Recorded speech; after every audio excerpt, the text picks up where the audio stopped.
Hello artist! We are going to be using Model Magic today, which means that you guys have earned all your paint palettes. I am so proud of you. Very quickly, we're gonna go over how to best use Model Magic. So before we start thinking about what we're going to turn this into, we need to color it. So if I am going to make an ice cream cone, I might need two colors. So I'll split my Model Magic into two pieces. I'll split my Model Magic into however many pieces I need colors. Now, if I'm making an ice cream cone, I need a cone color and I'm going to need an ice cream color. The best way to color your Model Magic and make sure the whole thing is colored before you start sculpting is to take your marker, like a rolling pin, and roll it very flat. Then once it's nice and flat, you're going to color the whole thing like it's a piece of paper. Then we fold the color inside so it doesn't get on our fingers. You're going to mix it together. And might not see much happen right now, but we're gonna do this a few times. And once we do it a few times, we'll see that the brown is starting to mix into my Model Magic. One thing I'd like to tell you is that if we are using a brown marker, our brown is never going to match the same thing as our marker cap, and neither will any of the colors we use.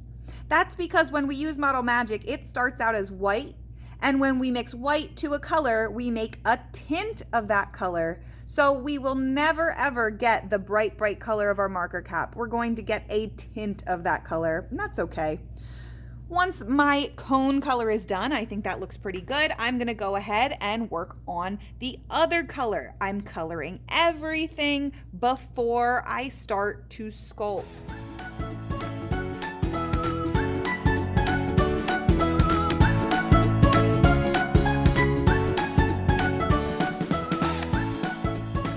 Right, and once your Model Magic is the colors you like it, you might want to spend a little more time coloring yours, but I think these look good for my ice cream cone.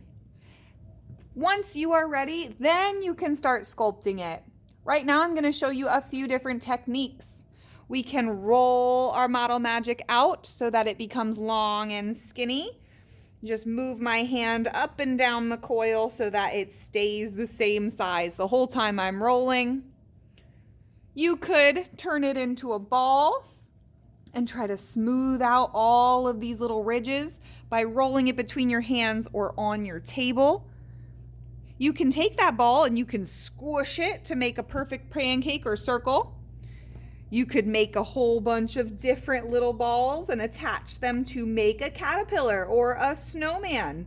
Or you could take all these different little balls and you could smush them to make kind of a flattened flower.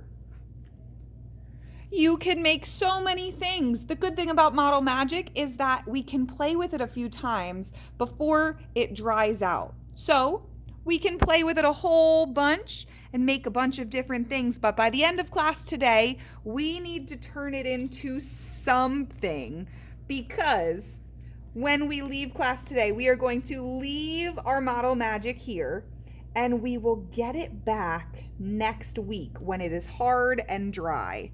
So I have my ice cream done. I think I'm ready to put it away, and when I come back next week, I will get my dry ice cream back. I hope you had fun, boys and girls. Bye.